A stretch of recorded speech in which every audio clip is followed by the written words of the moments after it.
Hello. In the previous two videos, Dan has been describing some powerful and effective ways to stop smoking.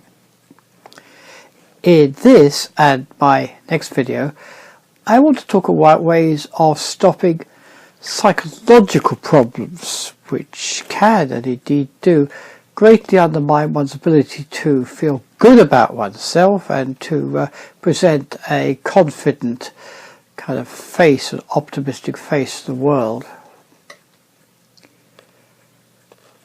The first psychological block I want to talk about is what we call awfulizing.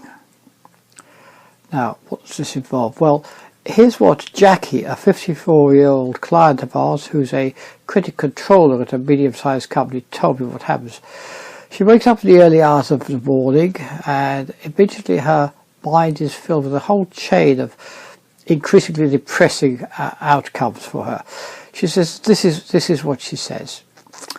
I wake up and I imagine myself making a silly error at work. Then I attempt to cover up this error. But the reason I do this is because I don't want to get into trouble with my boss, who's a very disagreeable and sarcastic individual. The kind of errors and my attempts to catch up with them multiply, and finally the police are called in. I'm arrested for fraud, I'm charged, I'm sentenced, I'm sent to prison in fact. My partner and my friend, my children and my friends want nothing more to do with me. I lose my job, I lose my home, I have no longer got a family, and nor have I got any hopes for the future. Everything is black. Now, this is an example of what I've called awfulizing, what we call awfulizing. Here's something which is awful, but perhaps not all that serious, is transformed your imagination into a complete and utter disaster. You create a chain of possible, but actually extremely unlikely circumstances in which one thing escalates and just gets completely out of control. Now, very often in order to defend ourselves against awfulizing, we kind of participate in a psychological defense mechanism which is called undoing or unmaking. And this involves acting out small superstitious pieces of behaviour in the hope of kind of appeasing the gods, as it were, and trying to retain control over some sort of ritual magic over outcomes which we feel will happen, the worst we can think of happening. So a simple example of unmaking would be keeping your fingers crossed in the hope of spreading good luck to come and greet you, or avoiding walking under ladders, or as some of my clients tell me, avoiding walking on the paving cracks when they're going into work, in the hope somehow that this is going to lead to them having a good, successful day. If you feel that awfulizing is a problem for you and one you'd like to stop, then the best and most effective way is to use what is called thought stopping. Okay, it's thought stopping.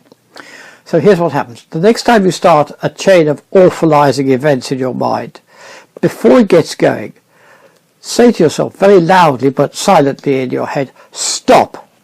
Okay, stop. Now at the same time I want you to think immediately about something crazy. Say a pink elephant diving from a high diving board into a custard made of some kind of blue substance. Imagine it diving off the board, splunging into this custard. Now, this is such an absurd image that you'll probably be able to conjure it up fairly vividly.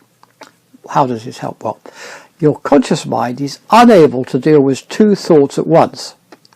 By stopping the chain of negative thoughts before they really get going, then distracting your brain with this crazy image of an elephant diving into a blue custard, it's prevented from carrying on with further negative thoughts.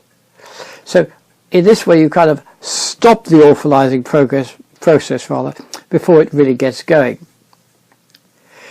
This may, and it probably will, lead to your need to indulge in these little sort of ritual magics, this superstitious behaviour. And of course, while minor superstitious rituals are perfectly harmless in moderation, they can actually take over your life. You may not want to do anything unless you kind of perform some ritual magic. Sports people are particularly superstitious in this way and would always kind of use a bit of ritual magic to give them the edge of their performance.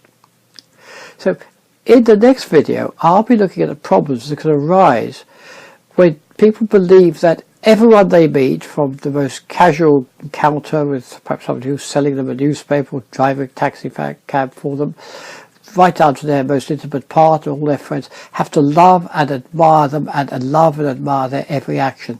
And this is a far more common problem than you may realise, and is best dealt with, in my view, by bearing in mind the motto SW, SW, SW.